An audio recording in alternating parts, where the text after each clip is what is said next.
Doctor साहब देखें, आप कह रहे हैं ना जी कि हमारी कौम का मसला क्या है।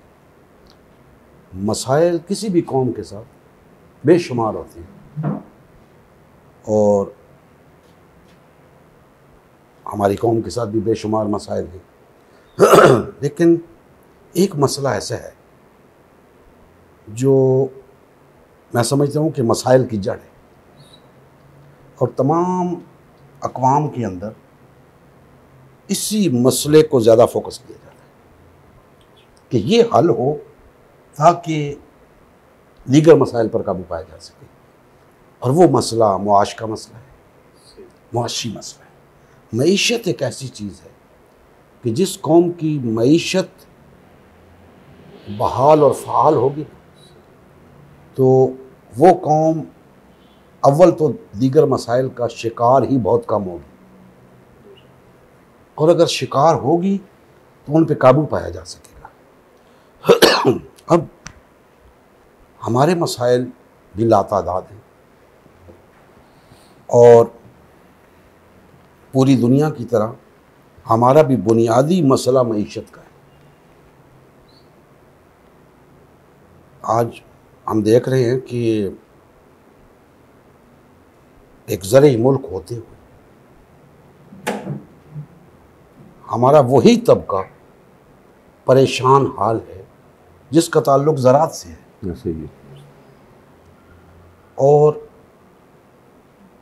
जिनके पास ये ज़राअत का पेशा भी नहीं है और कोई हुनर भी नहीं है और जॉब भी नहीं है, तो वो तबका उससे भी ज़्यादा खस्ता हाल है। आप यूँ समझिए कि 70 से 80% अफराद जो है उनका इस वक्त बहुत बुरी तरह मुआशी इस्तेहसाल हो रहा है। जो बाकी 20% बचते हैं उनमें से आप यूँ समझिए कि मोहतात अंदाजे के मुताबिक उसमें से भी 19% वो हैं कि जिनकी दाल रोटी चल रही है, जिनको कुछ न कुछ हुकूक मुयस्सर हैं, कुछ अपने हुकूक ज़बरदस्ती हासिल कर रहे हैं, यानी मुख्तलिफ गलत हथकंडे इस्तेमाल करके अपनी ज़रूरियात पूरी कर रहे हैं।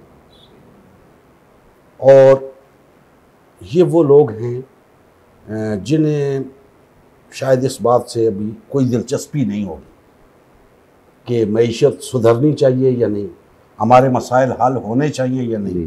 वो समझते हैं कि हमारा काम चल रहा है, बस ठीक है। और जो 1% लोग हैं ना, मैक्सिमम, असल में इस्तेहसाली तबका वो है जो 99% का इस्तेहसाल कर रहा है। और चूँकि सरमायादाराना निज़ाम है, लिहाजा सरमायादारियत ही अवाम का इस्तेहसाल कर रही है। अब हमने जो एक जद्दोजहद शुरू की है तहरीक निज़ाम मुस्तफ़ा के हवाले से, तो हम उसूलन तो पूरी कौम की आवाज़ बन रहे हैं, 25 करोड़ लोगों की आवाज़ बन रहे हैं। लेकिन अगर हम इन 20% को सरे दस्त एक साइड पे भी रखें, हालांकि हम इनकी भी आवाज़ हैं, इनमें जो लोग दूसरों के इस्तेहसाल के मुर्तकिब हो रहे हैं, दूसरों के साथ ज़्यादती कर रहे हैं, या बाकी 70% 80% के साथ नाइंसाफ़ियाँ कर रहे हैं और उनके हुकूक गसब करके बैठे हैं, तो असल में तो हम इनकी आवाज़ भी हैं, क्योंकि हम इन्हें गलत रविश से बाज रखना चाहते हैं।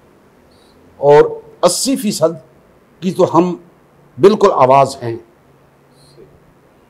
क्योंकि जब तक वो 80% महरूम तबका, गरीब तबका, वो अपने हुकूक के हुसूल के लिए नहीं उठेगा और ख़ुसूसन अपने मुआशी मसाइल के हल के लिए नहीं उठेगा, उस वक्त तक मुआशरे के अंदर किसी किस्म की बेहतरी नहीं आ सकती। तो हम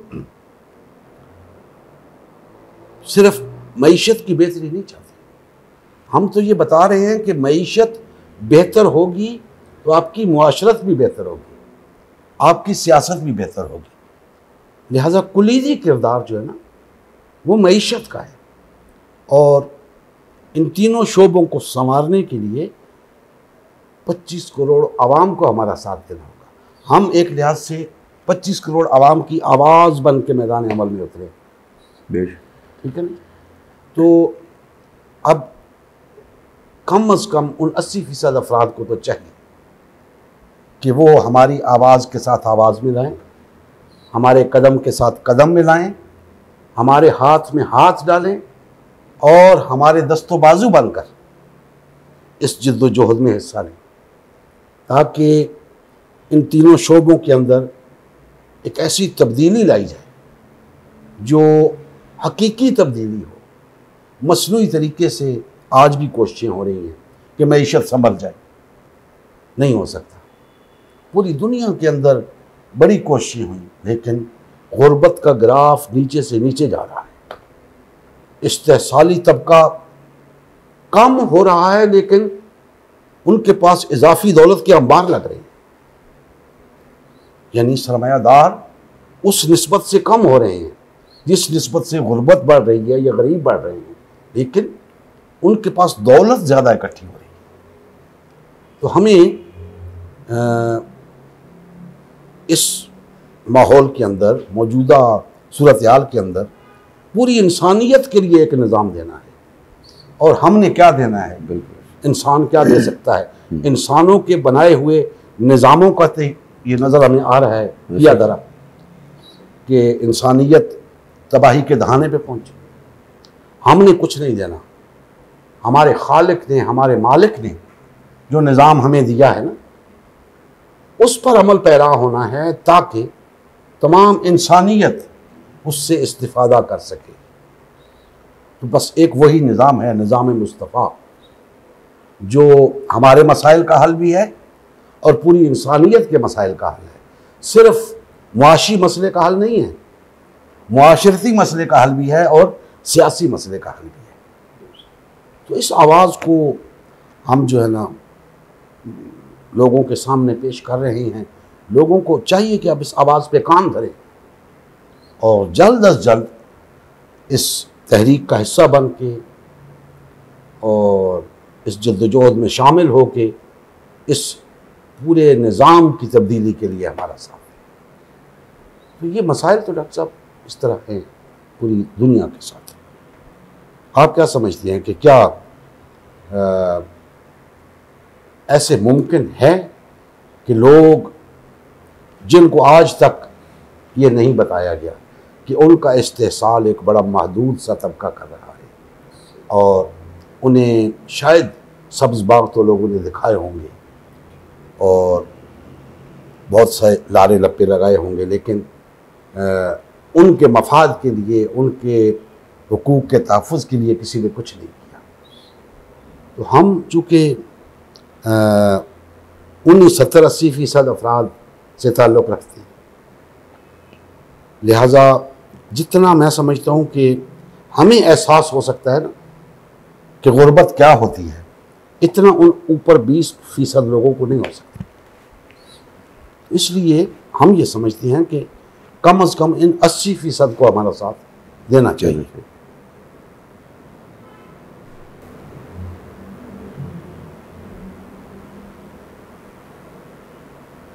लेकिन इस वक्त को वही बात है कि निज़ाम सियासी भी, अदालती लेवल पे भी, हर लिहाज से देखा जाए तो तकरीबन उन्हीं लोगों के असर में है जो सरमायादार। मईशत को एक वहाँ पर ही बात है कि इंसान का एक बुनियादी मसला रहा है और इसी को एक टूल के तौर पे हमेशा इस्तेमाल किया जाता रहा इंसानियत के इस्तेहसाल के लिए, अवाम के इस्तेहसाल के लिए। तो अभी जो हमारे यहाँ एक कैपिटलिस्ट डेमोक्रेसी है, मतलब ये जो जमहूरियत है, ये सरमायादाराना जमहूरियत हम कह सकते हैं। जी बिल्कुल। क्योंकि सियासत पे भी हम देख रहे हैं कि सरमायादार का ही कब्जा, यानी ये ऐसा निज़ाम है कि जिसमें ज़्यादा पैसे लगा के इलेक्शंस को मतलब वो किया जाता है, रिगिंग की जाती है, ठीक है जी, हॉर्स ट्रेडिंग की जाती है। मतलब ज़्यादा पैसे लगा के जो जिस शख्स के पास मतलब दौलत होगी वो एक सियासी पोस्ट तक भी पहुंच सकता है। मतलब मैक्सिमम यही देखने को मिलता है। ठीक है, एक्सेप्शंस हैं, इक्का दुक्का हम नहीं कहते, लेकिन गालिब अक्सरियत तो सरमायादार की है। तो ये एक हमारा अलमिया है कि जो निज़ाम हमारे यहाँ राइज है, आवाम भी कहीं ना कहीं इसी निज़ाम के साथ उसकी वफादारियाँ हैं, अपना वक्त भी उधर ही लगा रही है, माल उधर लगा रही है, और इन्हीं की खातर इन्हीं सरमायादारों को वहाँ पे उस पोजीशन पे बिठाने के लिए एफर्ट में मसरूफ़ है। अब मसला ये है कि निज़ाम मुस्तफ़ा के हवाले से ये इस्तिलाह पहले भी हमने सुनी है, सुनते आए हैं। तो ताहिर कादरी साहब भी ये मेरे ख्याल है मुस्तफ़ी इनकलाब की बात उन्होंने की है, यही नारा लगाया उन्होंने। रोटी कपड़ा और मकान, इवन की पीटी, ये जो पीपल्स पार्टी है वो भी यही बात करती है कि ये इंसान के बुनियादी मसाइल हैं, इनको हल होना चाहिए। लेकिन हमारी जो हर तरह की जमातें हैं, चाहे वो सियासी हैं, चाहे वो मजहबी हैं, चाहे वो फ़िक्री तरीके में हैं, तो कुछ समझ में नहीं आ रही कि आखिर क्यों नाकामी का शिकार हुई, यानी वो क्यों नहीं दे पा रही वो निज़ाम जिसकी हम बात कर रहे हैं, जिसको आपने भी निज़ाम मुस्तफ़ा की इस्तिलाह से तबदील किया। यानी एक तो उसके जो बुनियादी उसूल है जिन पे वो निज़ाम इस्तवार होता है, उनको कमा हक़ हो यानी सामने लाया नहीं जा सका। वरना मैं नहीं समझता कि निज़ाम मुस्तफ़ा के मुआशी और माशरती और सियासी उसूलों को उस तरह हाईलाइट किया जाए, पब्लिक के सामने रखा जाए और उसकी तरफ मुतवज्जे न। ठीक है, एक सिर्फ नारे की हद तक, एक नैरेटिव की हद तक पब्लिक के सामने ये बात रखी जाती है कि भाई हमारा निज़ाम मुस्तफ़ा है, लेकिन जब उसकी तफसीलात की बात आती है कि भाई वो निज़ाम है क्या, तो एक तो इस हवाले से कहीं ना कहीं पे कमी पाई जाती है, फ़िक्री कोताही भी पाई जाती है कि हमारी जो यूथ है, खुसूसन नौजवान नस्ल है, वो सेकुलर सिस्टम की तरफ, इवन कि कैपिटलिज्म कोई अच्छा निज़ाम नहीं है, डेमोक्रेसी इस वक्त एक पूरी दुनिया में एक फेल्ड निज़ाम है, कम्युनिज़म है, सोशलिज्म है, जो भी निज़ाम इस वक्त राइज है, ये सारे फेल्ड किस्म के निज़ाम है, किसी उस पर उस्तवार नहीं है उसूल पे, इनके बैक एंड पे कोई मतलब ऐसी अच्छी थ्योरी भी नहीं है। आप कहेंगे ये कोई ज़मानत देती है हमें कि फलाह की ज़मानत देती है, ठीक है, लेकिन उसके बावजूद लोग इन्हीं निज़ामों के साथ, अब क्या समझ में वजह हमें तो नहीं आ रही कि क्यों इन्हीं निज़ामों का साथ दे रहे हैं, इन्हीं के साथ अटैच हैं, और हम बैसियत मुसलमान अपने निज़ाम के लिए कुछ कर नहीं पा रहे।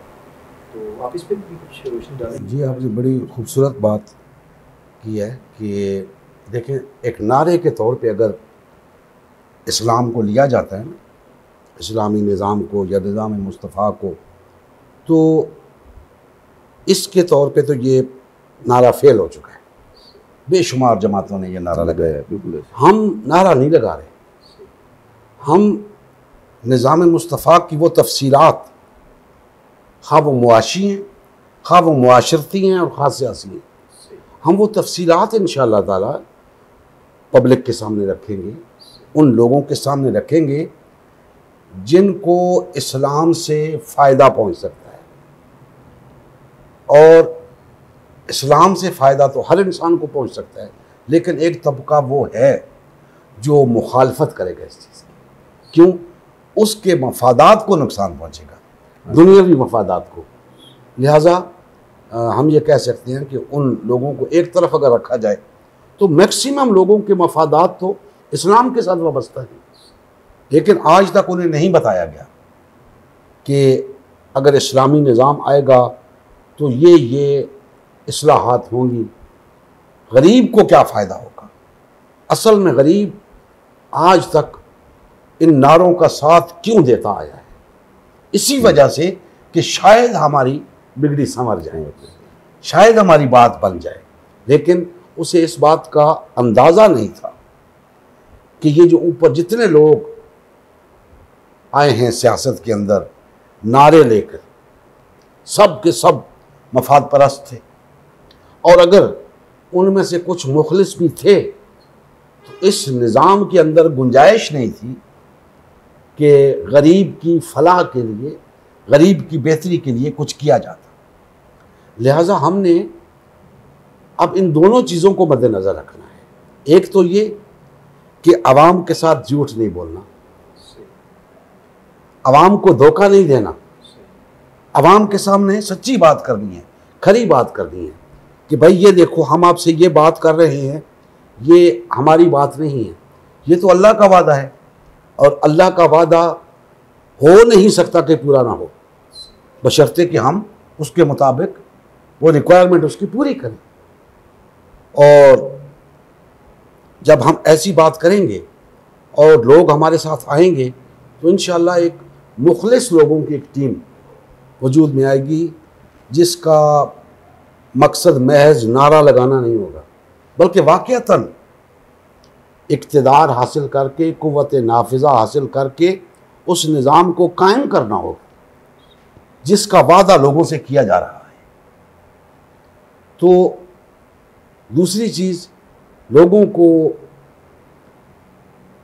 धोखा नहीं देना, लोगों को वही बात बतानी है जो मुमकिन है, जो हो सकती है। क्योंकि लोगों को सिर्फ नारे दिए गए और नारों के बल बोते पे लोग साथ देते रहे हुकूमतों का। अब हमने लोगों को ये बावर कराना है कि भाई वो जो लोग आपको नारे देते रहे, देख लो आज तक उन्होंने आपको क्या दिया, कुछ भी नहीं दिया। आपको ये कुछ दे भी नहीं सकते, आपको दे सकता है तो सिर्फ निज़ाम मुस्तफ़ा दे सकता है।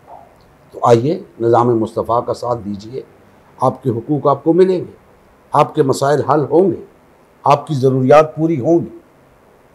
तो अब आवाम के साथ धोखा नहीं होने देंगे, दजल और फरेब नहीं होने देंगे, आवाम को सीधी बात बताएंगे और उन्हें इस जद्दोजहद में शामिल करेंगे। तो मैं ये समझता हूँ कि महज नारे से लोग तंग आ चुके हैं। उसके बावजूद जब इलेक्शन का मौका आता है, लोग फिर कहते हैं जी क्या करें, सोल्यूशन कोई नहीं है, क्या करें, और हल नहीं है उनके पास। अब हमने उनके सामने हल रखना है कि भाई इलेक्शन तो आपके मसले का हल नहीं है। अगर आप इस नीयत से वोट डालने जाते हो कि जी ये लोग अगर चले जाएंगे, दूसरे लोग आएंगे तो निज़ाम बदल जाएगा, तो ये आपकी खाम ख्याली है, ये आपका एक ऐसा ख्वाब है जो कभी पूरा नहीं होगा। 77 साल की तारीख गवाह है बेशक कि ये नहीं हो सकता। लिहाजा लोगों को इस निज़ाम से गैर मुताल्लिक करना है। हमने लोगों से कहना है कि इस निज़ाम से बाहर निकले। जब ये आपको कुछ दे नहीं रहा, कुछ दे नहीं सकता, तो क्यों चिमटे हुए उसके साथ? आओ उस निज़ाम के साथ जुड़ो जो आपको सब कुछ दे सकता है। जब वो उसके लिए जुड़ने को तैयार होंगे, उन्हें ये बात समझ आएगी, तो मैं नहीं समझता कि हमारे रास्ते में कोई रुकावट हो सकती है। आज बेशुमार रुकावटें हैं। कोई एक जमात अगर उठती है किसी भी इशू को लेकर, तो उसके लिए मुमकिन नहीं है निज़ाम को तब्दील करना। और अक्सर और बेशतर तो जमातों का वतीला बन गया है कि इसी निज़ाम के अंदर वो कहते हैं जी इसी निज़ाम के अंदर रहते हुए ये मसला हल करें। वो नहीं हो सकता। अगर वो मसला हल हो सकता तो पैदा ही क्यों होता? बिल्कुल, वो जब पैदा हो गया तो इसका मतलब है हल नहीं हो सकता, वरना उससे पहले ही उसके लिए रोकथाम की जाती, बंदोबस्त किया जाता कि यार ये आवाम के लिए नुकसानदेह है चीज़, ये पैदा ना हो। तो जब मसाइल जिस निज़ाम के अंदर पैदा होते हैं उसमें हल करने की सलाहियत नहीं होती, इसलिए पैदा होती हैं। तो अल्हम्दुलिल्लाह निज़ाम मुस्तफ़ा वो निज़ाम है जिसके अंदर मसाइल पैदा नहीं होंगे तो उन पर काबू पा लिया जाएगा। क्योंकि मसाइल तो बहरहाल इंसानों की वजह से पैदा होते हैं। इंसान फसादी होते हैं, फितनागर होते हैं, शरारती होते हैं और मफाद परस्त और खुद गर्ज होते हैं। वो 100 तरह के मसाइल पैदा कर सकते हैं, लेकिन उन पर काबू पाया जा सकता है।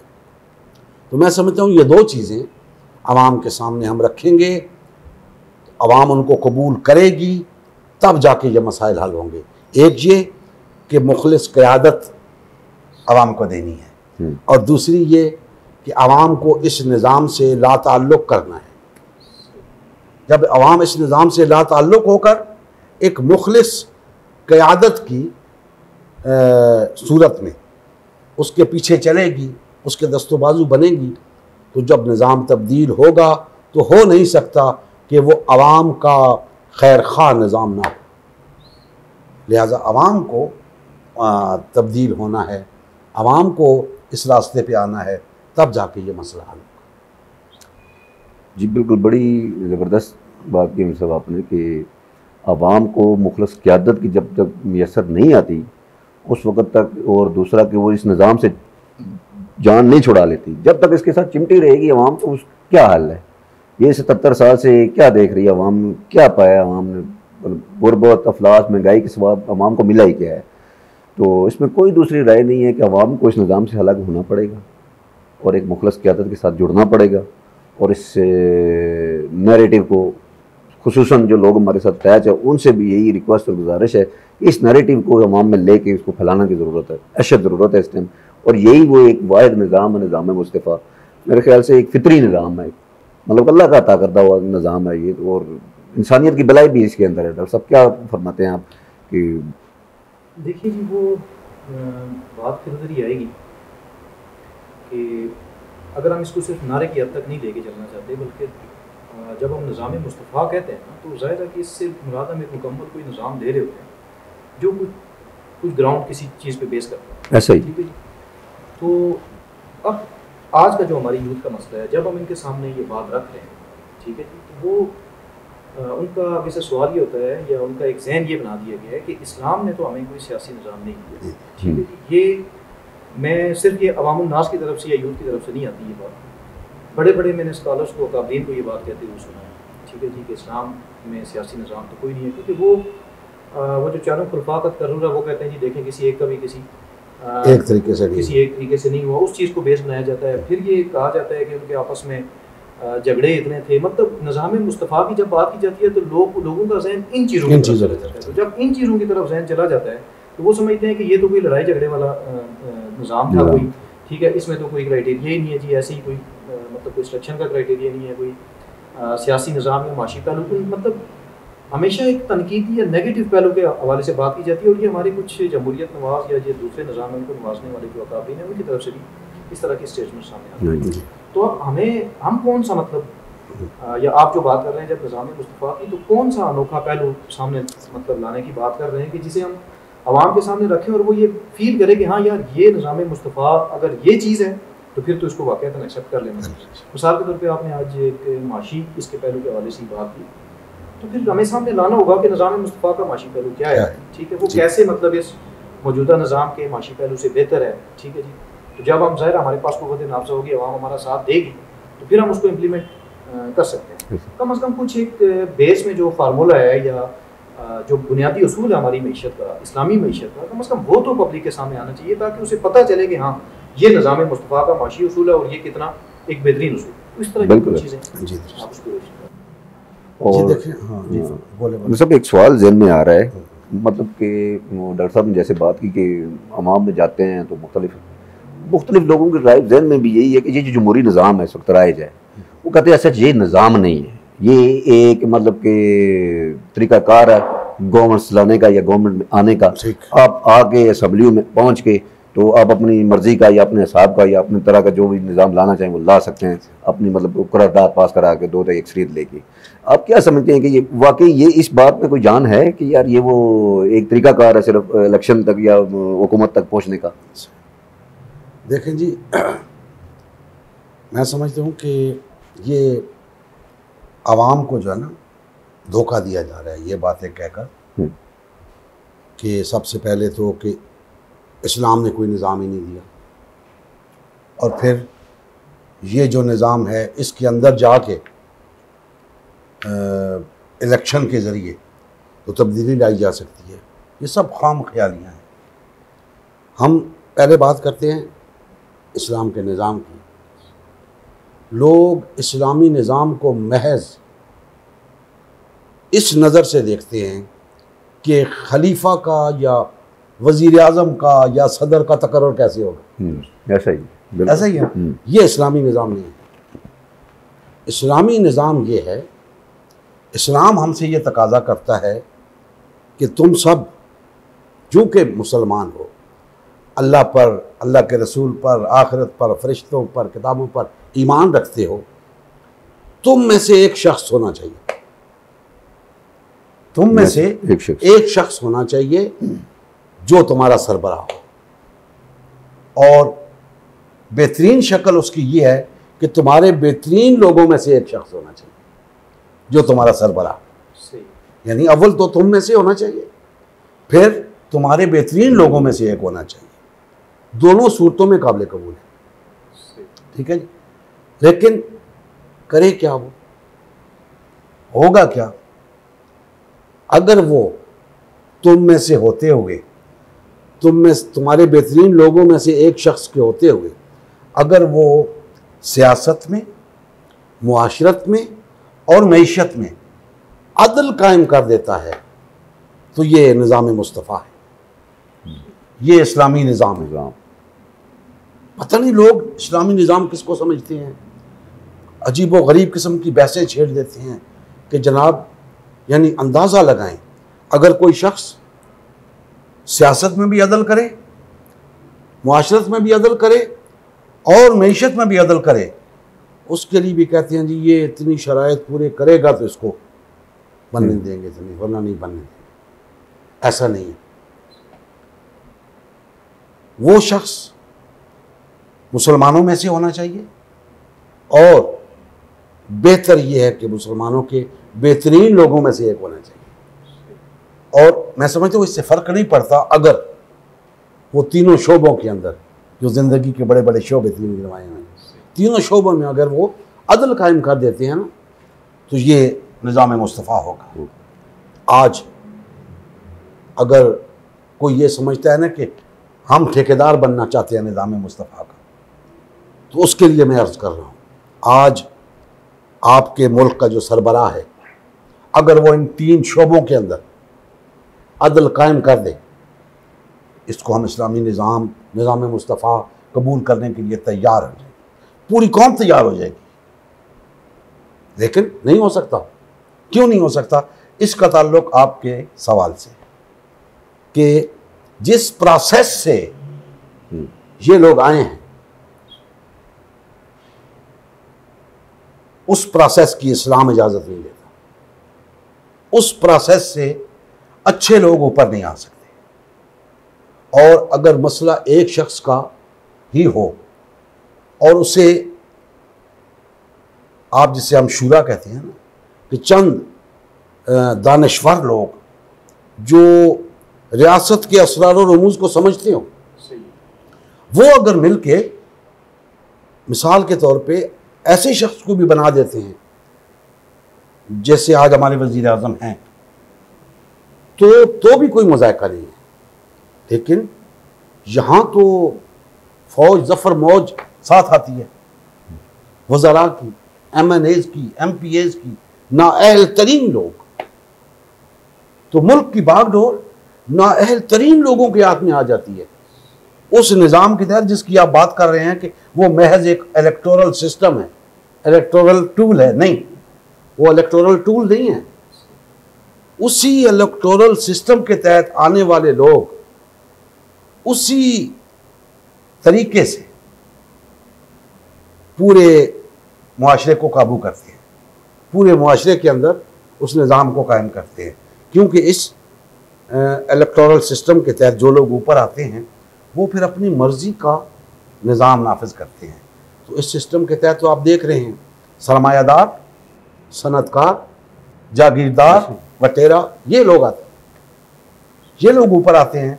तो आपका क्या ख्याल है, ये आवाम की फलाह बहबूद का काम करेंगे? हरगिज़ नहीं।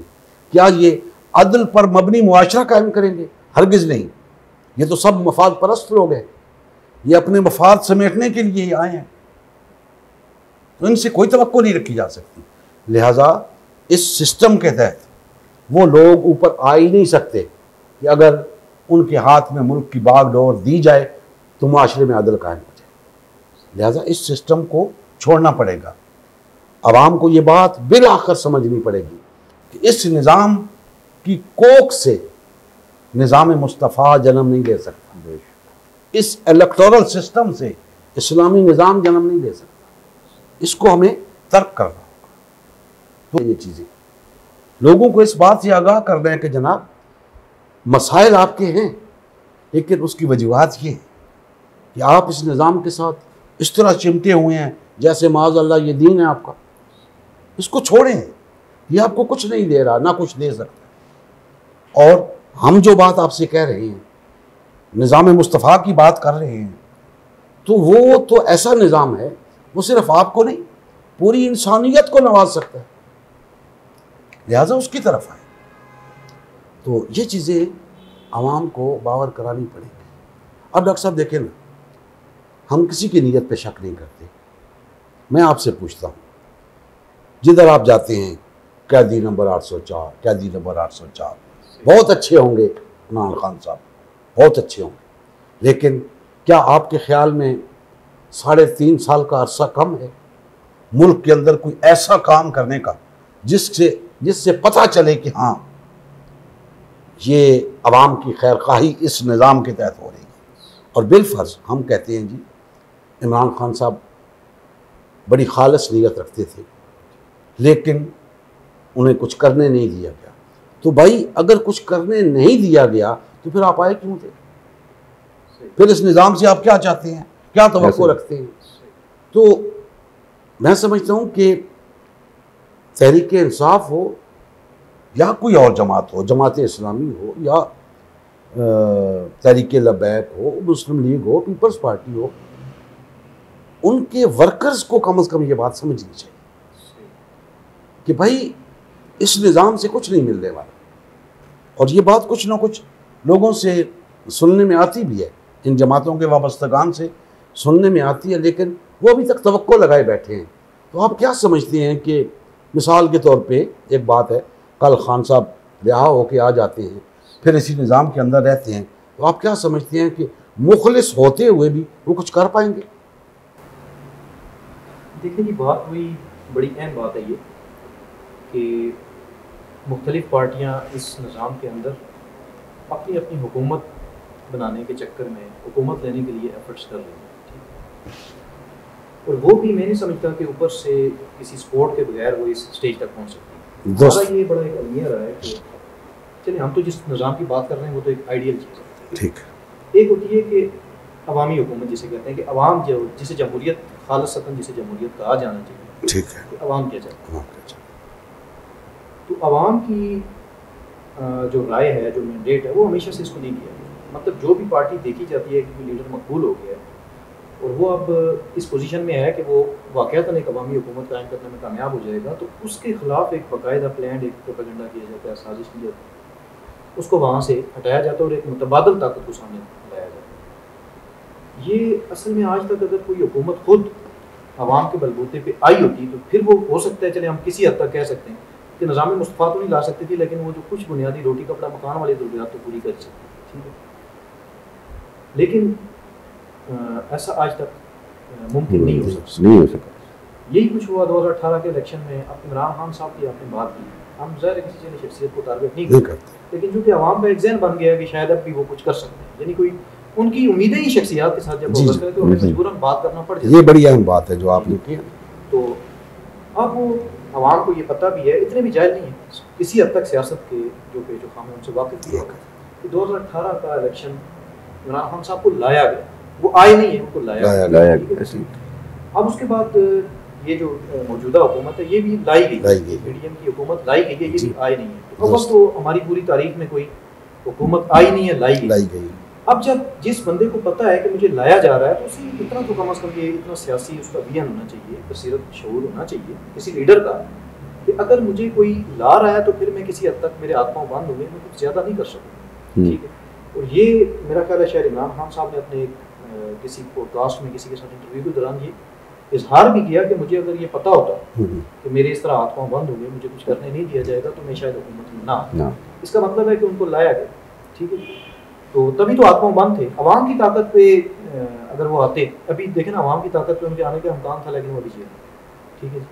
तो ये हमारा एक अलमिया है, एक तो यहाँ पे लाया जाता है। तो अगर इस निज़ाम के अंदर से कोई तब्दीली का ऑप्शन होता, ठीक है, तो आज से पहले जितनी ऐसी कोई कोशिशें हुई हैं कि अक्सरियत के बलबूते पे या ज़्यादा सीटें और ज़्यादा वोट लेके जो हमारी अभी भी इवन कि हमारी मजहबी जमातें अभी भी इसी चक्कर में, ठीक है जी, कि हम इसी निज़ाम के अंदर जाके कोई इसी के अंदर से कोई तब्दीली लाएंगे। तो मैं समझता हूँ कि ये एक हमारा अभी सियासी शऊर अभी तक बालग नहीं हुआ, हम कह सकते हैं, या फिर हम जानबूझ के कौम के साथ धोखा कर रहे हैं, मफादात की सियासत कर रहे हैं, कौम को अंधेरे में रख रहे हैं, अपने मफादात समेट रहे हैं, और तो कोई वजह समझ में नहीं आ सकती, यानी या जहालत है या फिर मफादात की जहालत, ठीक है। तो मैं नहीं समझता सर कि इस तरह किसी किस्म की तब्दीली लाई जा सकती है। ये एक हमारी सियासत, अगर इमरान खान साहब बाहर आ भी जाते हैं, हो सकता है उनको कोई मखलूक टाइप हुकूमत दे भी दी जाए, या उसी तरह की चीज़ दी जाएगी जैसे पहले उनके पास थी कि वही हाथ पाँव बंद हैं, आप कुछ कर नहीं सकते आप अपनी कुर्सी इक़्तिदार 5 साल के लिए बचाने के चक्कर में पड़े रहते हैं। तो हुकूमतें तब्दील करने से तब्दीली नहीं आती। ये तो एक नारा बड़ा पुराना भी हो चुका है कि चेहरे नहीं निज़ाम बदलो, लेकिन ये इनको अभी तक समझ में नहीं आई कि निज़ाम ऐसे नहीं बदल सकता, यानी किसी निज़ाम के अंदर जाके आप निज़ाम नहीं बदल सकते। ये फार्मूला बुरी तरह नाकाम हो चुका है, क्योंकि कोई भी जितना भी कोई कमज़ोर निज़ाम ही क्यों ना हो, वो इतना भी गया गुजरा नहीं होता कि वो आपको अपने अंदर से इतना रास्ता दे और इतने ऑप्शन खुले रखे कि आप उसकी गाया पलट के रखें। ठीक है, तो ये अभी तक हमारी सोच जो है ना, वो मैं समझता हूँ कि वो मुक़य्यद है इस निज़ाम के अंदर। तो अभी तक जो लोग ये सोचते हैं कि कोई शख्सियत कुछ कर पाएगी या कुछ कर लेगी, तो ये पॉसिबिलिटी नहीं है। मैं नहीं समझता कि भुट्टो साहब से ज़्यादा मकबूलियत है इमरान खान साहब, बहुत मकबूल जी बहुत, लेकिन वो नहीं कर सके। इसी तरह बेनज़ीर भुट्टो साहिबा ने भी जब कोई अवामी एक हुकूमत या इत्तेहाद की कोशिश की, निसात की कोशिश की, तो नहीं करने दिया, तो आज भी नहीं हो सकेगा, नहीं हो सके। लेकिन अब मसला ये है सर कि हमारे जो लोग हैं वो ये सोचते हैं, यानी एक अच्छे खासे पढ़े लिखे अकाबरीन की तरफ से भी ये और इवन के अकामती तहरीकों की तरफ से भी ये एक सोच सामने लाई जाती है कि अगर जमहूरी रास्ता नहीं है तो फिर आपके पेश साथ मलूकियत बच जाती है या फिर वो डंडे वाला ऑप्शन बच जाता है। तो आप इस हवाले से कुछ रहनुमाई करें कि क्या जमहूरियत के अलावा बस यही चीज़ रह जाती है हमारे पास या कुछ और भी ऑप्शन है? देखिए बड़ा ये एक यानी बड़ी आम हो चुकी है बात कि जी बस 2 ही रास्ते हैं, बैलेट और बुलेट। ठीक है, बुलेट का तो आज दौर नहीं है। ठीक है जी, पुराने वक्तों में होता था कि बुलेट के ज़रिए, आज सिर्फ़ और सिर्फ अफवाज जो है ना वो बुलेट के ज़रिए काबिज़ हो सकती है और कोई रास्ता नहीं है। अगर आवाम के पास इतनी ताकत हो, अफरादी क़ुव्वत हो कि वो किसी हुकूमत का बुलेट के ज़रिए मुकाबला कर सके, तो वो बैलेट के ज़रिए भी कर सकते हैं, क्योंकि बैलेट उनके पास ऑप्शन मौजूद है। लेकिन असल मसला क्या है? मसला ये है कि बहैसियत मुसलमान हमें ये देखना है कि क्या ये दोनों रास्ते कुरान और सुन्नत की तालीमात के मुताबिक हैं? तो नहीं है। तो फिर कुरान और सुन्नत की तालीम के मुताबिक क्या है? जैसे कुरान और सुन्नत की तालीम के मुताबिक एक पुरअमन जद्दोजहद है। नबी करीम सल्लल्लाहु अलैहि वसल्लम ने रूए ज़मीन का पुरअमन तरीन इनकलाब बपा किया, तो हम क्यों नहीं कर सकते? हम भी कर सकते हैं। मसला सिर्फ ये है कि हम उसके लिए जिद्दोजहद नहीं कर रहे, हम उसे आज के दौर में नामुमकिन समझते हैं, हालांकि ऐसा नहीं। अगर हम मुसलमान हैं तो फिर ये काम हो सकता है, आज के दौर में भी मुमकिन है, और अगर हम मुसलमान नहीं हैं तो फिर नहीं हो सकता। लिहाजा तमाम मुसलमानों को ये बात समझ लेनी चाहिए कि ना बैलेट हमारा रास्ता है, ना बुलेट हमारा रास्ता है। हमारा रास्ता पुरअमन जिद्दोजहद है। जब हम पुरअमन जिद्दोजहद करेंगे और एक ऐसा बेहतरीन साफ शफाफ निज़ाम लोगों के सामने रखेंगे, तो दुश्मन भी 100 बार सोचेगा कि यार इन्हें क्यों मारा जाए, इनको क्यों नुकसान पहुंचाया जाए। बात तो इनकी कोई ऐसी है नहीं, फसाद वाली बात तो इनमें है कोई, नुकसान पहुंचा नहीं रहे, ना सरकारी अमलाक को नुकसान पहुंचा रहे हैं, ना लोगों को नुकसान पहुंचा रहे हैं। जो भी बात ये कर रहे हैं वो सरासर सबके फ़ायदे की है। हाँ, सिर्फ़ और सिर्फ चूँकि मौजूदा निज़ाम के अगेंस्ट होगी हमारी बात, तो निज़ाम की बेस पे कुछ लोग अपोजिशन करेंगे, बस वही उनकी तरफ से अपोजिशन होगी, हमारी तरफ से फिर भी खामोशी होगी। हम पुरअमन तरीके से आगे बढ़ेंगे। और मुझे इसी तरह इस बात का यकीन है, जिस तरह रोज़ाना सुबह सूरज तुलू होता है ना, उस बात का यकीन है, इसी तरह मुझे इस बात का भी यकीन है कि इस अंधेरी रात के बाद वो सूरज तुलू होगा, बशर्ते कि हम इस रास्ते के मुसाफिर बने और इस रास्ते पे चले। ऐन मुमकिन है वो चंद माह के अंदर मरहला आ जाए, ऐन मुमकिन है चंद सालों में आ जाए, ऐन मुमकिन है इससे भी ज़्यादा वक्त लग जाए, लेकिन ये काम होगा। ये पुरअमन जिद्दोजहद, पुरअमन इनकलाब का पेश खैमा होगी इंशाअल्लाह। और यही रास्ता है हमारी कामयाबी का। बाकी रास्ते बेशुमार लोगों ने अपनाए हुए हैं, कोई नतीजा नहीं निकल रहा। बिल्कुल। तो जब उससे नतीजा नहीं निकल रहा भाई, तो ये एक पुरअमन रास्ता है, इसकी तरफ आ जाओ, नतीजा निकलेगा। वो जो रास्ते आपने अपनाए हुए हैं उसमें आप सरासर नुकसान में जा रहे हो, माली नुकसान भी उठा रहे हो, जानी नुकसान भी उठा रहे हो और तवानाइयाँ भी सर्फ कर रहे हो। बिल्कुल। लिहाजा अगर वो तवानाइयाँ, वो माल और वो जान इस पुरअमन जिद्दोजहद में लगाओ तो वो सालों का सफ़र दिनों में तय हो जाएगा। तो असल मसला डॉक्टर साहब ये है कि मैं नहीं समझता कि हमारे इन बड़े बड़े कायदीन को इस बात की समझ ना हो, हुस्न ज़न से ही काम ले सकते हैं। लेकिन अब वो चूँकि अपनी जमातें बना चुके हैं, उनकी असासा जात हैं, उनकी ज़िंदगी भर की जिद्दोजहद है, वो कहते हैं कि इसका क्या बनेगा। भाई उसका क्या बनेगा? क्या आपको दीन से ज़्यादा अजीज़ है ये चीज़ें? अल्लाह और उसके रसूल से ज़्यादा अजीज़ है ये चीज़ें? क्या तुम अल्लाह और उसके रसूल की खातिर वो चीज़ें कुर्बान नहीं कर सकते जो अवाम के बलबूते पे आपने इकट्ठी की है ना? कौन सी खुद कमा के इकट्ठी की है? अवाम का सरमाया है ना, बिल्कुल मुसलमानों का सरमाया है। तो उस सरमाए को लगा दो फिर अल्लाह की राह में, और पुरअमन जिद्दोजहद के लिए लगा दो उसको। लेकिन नहीं, वो अब असासाजात उनकी मलकियत है, वो अब आवाम के नहीं हैं, उसके मालिक वो है।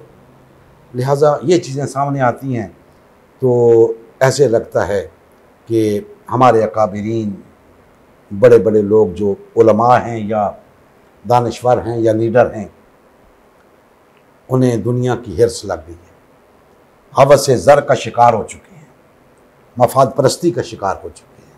वरना ये मुमकिन ही नहीं कि सब इकट्ठे होकर पुरअमन तरीके से जद्दोजहद करें, कामयाब ना हो। तो बैलेट और बुलेट मसले का हल नहीं, उससे निकलना होगा लोगों को। यही तो ऑप्शन हम रख रहे हैं लोगों के साथ कि भाई उसके सिवा वैसे ही डिपेंड करता है कि मतलब कि ये जो नैरेटिव है कितना मकबूल होता है अवाम के अंदर, डिपेंड करता है ना हम पे कि इसको हम कितना लेके लोगों तक पहुंच सकते हैं, कितना इसको फैला सकते हैं। तो सच नामुमकिन तो कोई भी नहीं कर सकता, पॉसिबिलिटीज़ हैं। यही है कि दिन रात मेहनत करने वाला काम है ये।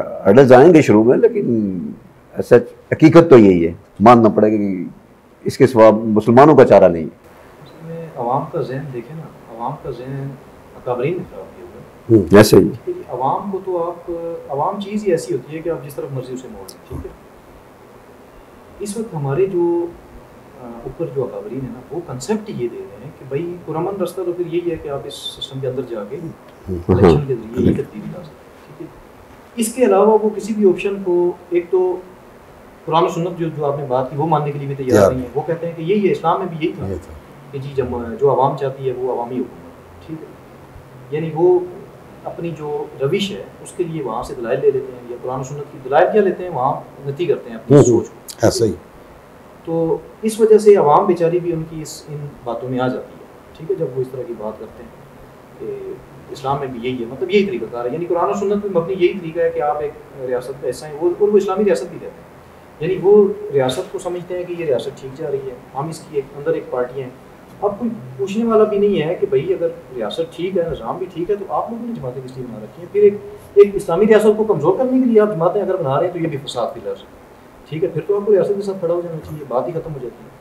लेकिन वो खुद भी क्योंकि कन्फ्यूजन का शिकार है और आवाम को भी कन्फ्यूज़ कर रखते हैं, ठीक है जी। उन्हें खुद भी कोई समझ नहीं आ रही कि हम क्या करना चाहिए, ठीक है। या मतलब हम अगर उसने ज़ान से काम लें तो यही कहेंगे कि शायद उन्हें अभी तक वो इस सोच की सतह पे नहीं है, उनका विजन इतना नहीं है, या अभी तक उनको ये बात समझ में नहीं है। लेकिन इतना थोक के हिसाब से उसने ज़न भी नहीं होना चाहिए। समझ तो यही आ रही है कि वो मफादात हैं, वो अपनी अपनी हुकूमतें चाहते हैं, अपना अपना इक़्तिदार चाहते हैं, वरना किसी ये समझ नहीं है कि भाई इस निज़ाम में ज़्यादा से ज़्यादा आंखें खुली रखनी चाहिए, ठीक है जी। एक रेडी मान को भी पता चल गया ये इस इलेक्शन के बाद के इस निज़ाम के अंदर से नहीं है कोई तब्दीली की गुंजाइश। और अब वो बात आप वाली है कि नबी करीम सल्लल्लाहु अलैहि वसल्लम की एक पुरअमन जद्दोजहद भी इन लोगों के सामने, और गांधी की तहरीक अगर उसको कॉपी करके कामयाबी हासिल कर सकती है, तो ये लोग क्यों उस तरफ नहीं जा रहे? मतलब ये कहते हैं कि अगर जमहूरियत नहीं है तो फिर मलूकियत है, ठीक है। यानी फिर तो जो इस्लाम, यानी वो ये कहना चाहते हैं दूसरे अल्फाज में कि जमहूरी तरीक़ाकार के अलावा फिर वो बादशाह वाला तरीक़ाकार आ जाता है जिन मलूकियत रह जाती है। ठीक है, तो ये गलत कंसेप्ट लोगों को सिखा दिया जाता है। ठीक है जी, और ये एक मैं समझता हूँ कि बहुत बड़ा अलमिया और आवाम को कंफ्यूज किया। अभी देख रहे हैं डॉक्टर साहब, अभी इसी हवाले से आपने पहले एक बात की, उसका मेरा ख्याल है जवाब हो जाना चाहिए ताकि वो बात भी वाज़ेह हो जाए। आपने कहा जी, ये कहते हैं इस्लाम ने कोई निज़ाम नहीं दिया कि देख लें नबी करीम सल्लल्लाहु अलैहि वसल्लम के बाद जो 4 खुलफा मुकर्रर हुए तो उनके तरीक़े मुख्तलिफ थे। तो मैं समझता हूँ इससे तो बात और आसान हो गई है कि इस्लाम हमें पाबंद नहीं करता किसी चीज़ का कि आप बस फ़लाँ तबके से ताल्लुक़ रखने वाले शख्स को ही आप मुकर्रर कर सकते हैं, जैसी कि कुछ बातें की जाती हैं इस हवाले से। ऐसा नहीं है, हमें 4 तरीक़ों से खलीफा का तकर्रुर मिला।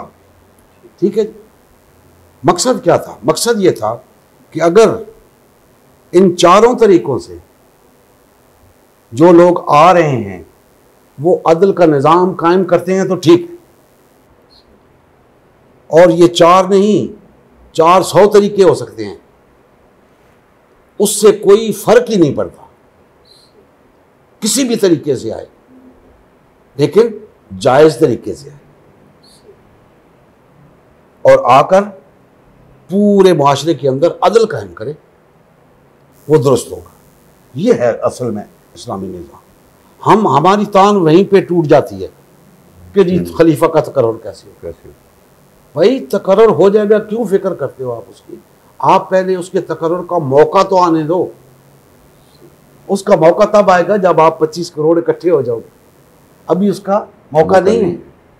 और जब 25 करोड़ एक मकसद के लिए इकट्ठे हो जाएंगे तो खलीफा का तकर्रुर कुछ भी नहीं रहेगा, कोई मसला नहीं रहेगा। ये खामखा की एक उलझन है लोगों के ज़हनों के अंदर कि आज ही वो फैसला चाहते हैं उस चीज़ का जिसका दूर दूर तक कोई इम्कान ही नहीं है। लिहाजा खलीफा, हुक्मरान, वज़ीर आज़म हो या सदर हो, जो भी सरबराह ममलिकत होगा, उसका तकर्रुर किसी भी तरीके से हो। लोग बीच में कह जाते हैं जी फिर जमहूरी तरीके से भी तो हो सकता है। भाई जमहूरी तरीके से तो वो तरीका ही गलत है। हम कह रहे हैं कि जायज़ तरीके से आए, जो लोगों के लिए काबिल कबूल हो। यहाँ तो जनाब जिस शख्स ने वज़ीर आज़म बनना होता है ना, वो 10-10 सीटों से इलेक्शन लड़ता है कि ऐसा ना हो हार जाऊँ, किसी एक सीट से तो जीतूंगा ना। ये कौन सी जमहूरियत है कि आप एक शख्स को 10 सीटों से इलेक्शन लड़ने की इजाज़त देते हैं? उसे एक हल्के से लड़वाएं, जीत गया तो ठीक, हार गया तो ठीक नहीं। उसे जनाब बाकायदा 2, 4, 6, 8, 10 हल्कों से इलेक्शन लड़वाया जाता है कि इधर से हार गया, इधर से हार गया तो चलो इधर से जीत जाएगा क्योंकि इसने वज़ीर आज़म बनना है। यानी और किसी का वज़ीर आज़म बनने का हक ही नहीं है उनके नज़दीक, लिहाजा वो इलेक्शन लड़ाए जाते हैं लोगों को। तो भाई इस्लाम इस बात की इजाज़त नहीं देता कि आप इस तरीके से आएँ और इस तरीके से हुक्मरान चुनें। नहीं, हुक्मरान चुनने का इस्लाम के अंदर एक तरीका है, उसका भी वो भी अदल पर मबनी होता है। उससे आप अपने हुक्मरान को मुकर्रर कर सकते हैं। तो ये डॉक्टर साहब मसाइल हैं हमारे, ये बातें हैं, ये आवाम तक पहुंचानी हैं और हम पहुंचाएं। आवाम से भी हम गुजारिश करते हैं कि आप भी आएँ हमारे पास, बैठें हमारे पास आके बात करें हमारे साथ, जो चीज़ समझ नहीं आ रही आए उसके मसले का हल निकालते हैं। इस बात को हर शख्स तक पहुंचाना है, तमाम लोगों तक, पूरे 25 करोड़ लोगों तक इस बात को पहुंचाना है। उनमें से फिर उन लोगों को समझ आएगी जो मुखलिस हैं, जो चाहते हैं कि कुछ तब्दीली आए। तो जब उन तक ये आवाज़ पहुंचेगी तो इंशाअल्लाह ताला वो रजू करेंगे, क्योंकि हमारी बात साफ, सादा और हक पर मबनी है। निज़ाम मुस्तफ़ा ही हमारे मसाइल का हल है। इंशाअल्लाह नशिस्तें चलती हैं। शुरू करेंगे कि जमहूरी तरीके में क्या बुनियादी खराबियाँ हैं जिसकी वजह से वो एक्सेप्टेबल नहीं है, और अल्टरनेट तरीका या इस्लाम ने जो 4 आपने तरीके बता दिए, तो उनको आज के दौर में कैसे अडॉप्ट किया जा सकता है, उस स्टेज तक हम पहुँच कैसे सकते हैं कि वो मरहला हमें दरपेश है। उस स्टेज तक पहुँचने के लिए भी तो ज़ाहिर है किसी की क़यादत में हमें चलना है, उसके लिए क्या आप जी तो ये इंशाअल्लाह तफसील के साथ नेक्स्ट सेशन में इंशाअल्लाह।